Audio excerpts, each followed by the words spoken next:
जो इस अभिमान में रहते हैं कि मैं ऊंचे कुल का हूं, बहुत हानिकारक है, बहुत हानिकारक। इस मार्ग में सबसे ज्यादा खतरा अभिमान से है।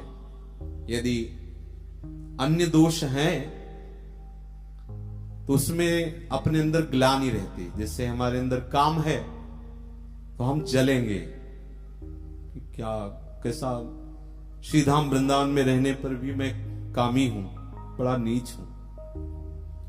लेकिन अहंकार है ना, तो ये अनुभव नहीं होने देगा, ये अपने को श्रेष्ठ साबित कराएगा। डरना चाहिए। यदि कहीं अभिमान हो तो इस बात से डरना। इसी से सारे अपराध बनते हैं। इसी से जितने भी अपराध हैं वो सब इसी देहाभिमान से ही बनते। जो अभिमान है ना, अगर एक जो रोया है ना, वो गिरना है ना, तो उसे पुनः लगा नहीं सकते। कहते हम बहुत बड़े बलवान विद्वान, कुछ नहीं हो। धैर्य पूर्वक देखो, भगवान के वचनों का चिंतन करो। यंत्रारूढ़ानि मम माया, जैसे बिजली से सब वो कठपुतलियां चलती हैं, यंत्र चलते हैं, ऐसे ही हम भागवतिक शक्ति से चल रहे हैं। बस अहंकार होने के कारण शुभ अशुभ कर्म बन रहे हैं, उनको भोगना पड़ रहा है। यही बार बार जन्म मरण का हेतु। कोई अधिकारी अनाधिकारी का प्रश्न नहीं, सब कोई। बड़ा सुंदर प्रसंग है।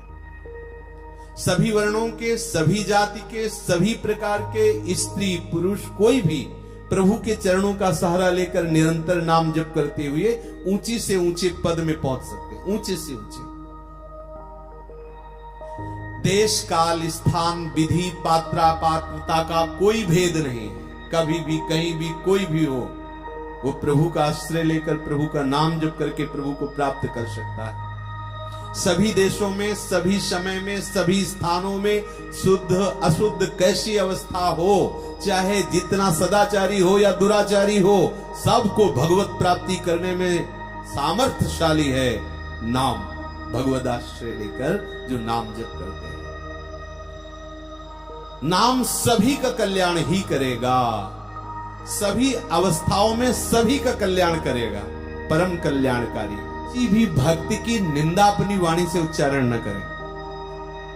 हर जगह हर शास्त्र में वही बात मिलेगी जिससे हमारा परमार्थ प्रेम मार्ग पुष्ट होगा।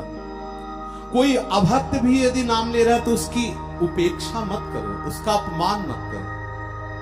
अगर कोई भक्त का अपराध कर दे तो कितना फिर भगवान का भजन करे, भगवान कृपा नहीं करते। ध्यान, भक्त चरण रजगी तो एक दिन भगवान आलिंगन करेंगे। अगर भक्त का अपराध कर रहे हो और तो ये नाम जप होने पर भी आपको सुख का अनुभव नहीं होगा, क्योंकि नाम जापक का अपराध कर रहे हो, कैसे सुख का अनुभव होगा। भगवान नाम जापक का अपराध बहुत बड़ा अपराध होता है।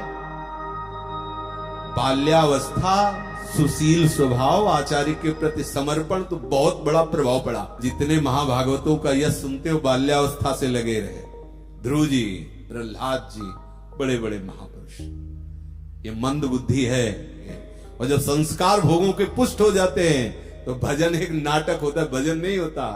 वो बैठे प्रपंच ही चलता रहता है अंदर। देख लो ना, अंदर की बात है, सबका हृदय है, सब देख लो। प्रमाण की जरूरत क्या है। अगर आपने पूर्वाभ्यास भजन का नहीं किया तो आज दीक्षा लेके तुरंत आप भजनानंदी थोड़ी बन जाओगे। नाना प्रकार की वासनाएं आपको घेरे रहेंगी। और ये बाल्यावस्था से है तो ये विशेष हरि की कृपा होती, ये सब नहीं जानते। हम इसीलिए प्रणाम करते हैं मन से इन जिन्होंने अपना जीवन प्रभु को अर्पित कर दिया है। कितना कष्ट का जीवन है, कोई मनोरंजन नहीं, किसी भी तरह की विषय वासना की वृत्ति नहीं।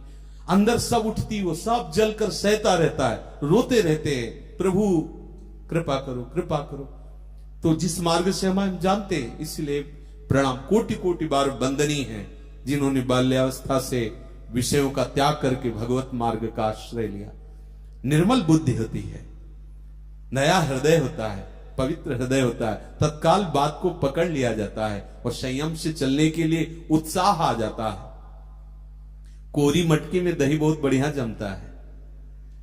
ये जो बाल्यावस्था से असत प्रवृत्तियों का त्याग कर भगवत मार्ग में कोटि कोटि बंदनी चाहे जैसे तुम लड़खड़ा के चल रहे हो, विश्वास रखना वो अजान बाव हैं, वो खींच लेंगे आपको। आपकी लड़खड़ाहट आपको रोक नहीं सकती, चलते रहो। जादू क्या होता है? उनके प्रीतम होते हैं, उनके प्रभु होते हैं। उनके प्रीतम के नाम में इतनी सामर्थ्य है, उनकी लीलाओं में इतनी सामर्थ्य है, उनकी शरणागति में इतनी सामर्थ्य है। मन में आने लगता है कि ये चले भगवत मार्ग में, तो आपका भी मन सोचने लगता है मैं चलूं भगवत मार्ग में। यही जादू है। अगर भगवत कृपा पात्र संतों का संग ना हो तो मोह जाल छोड़ना बहुत कठिन है। छोड़ छोड़ के उसी में गिरते रहते हैं, बड़ा दलदल है मोह। ये तो उनकी कृपा से निकला जा सकता है। सबसे बड़ा जादू है किसी के मन का परिवर्तन कर देना, मन को बदल देना, संसार के मार्ग में चलने वाले मन को भगवत मार्ग में लगा देना। और ये परिवर्तन सत्संग से ही होता है, संत संग, सत्संग। अगर सत्संग ना हो तो परिवर्तन असंभव, और सत्संग है तो चाहे जितने विषयी हो लगे रहना, छोड़ना मत, संग मत छोड़ना, रंग आ जाएगा, निश्चित रंग आ जाएगा। डरना नहीं, घबराना नहीं। थोड़ा यात्रा लंबी है इसलिए डरना नहीं, बड़े बड़े भयावह लोग मिलेंगे। घबराना नहीं कि अभी तक नहीं बना, पता नहीं मिले कि ना मिले। वचनों पर विश्वास रखो। जिसने एक कदम भी प्रभु की तरफ बढ़ा दिया उसका मंगल नहीं हो। पूज्य राधा बाबा के वचन, तुमने आज से भजन शुरू किया तो आज से तुम्हारे लिए मंगल यात्रा प्रारंभ हो गई, तुम्हारा कोई अमंगल नहीं कर सकता। विश्वास संतों के वचनों पर करना चाहिए। जो पोथी पढ़ने से ज्ञान होता है वो वैराग्य नहीं दिलाता है, तो कृपा से होता है, महापुरुषों की कृपा से।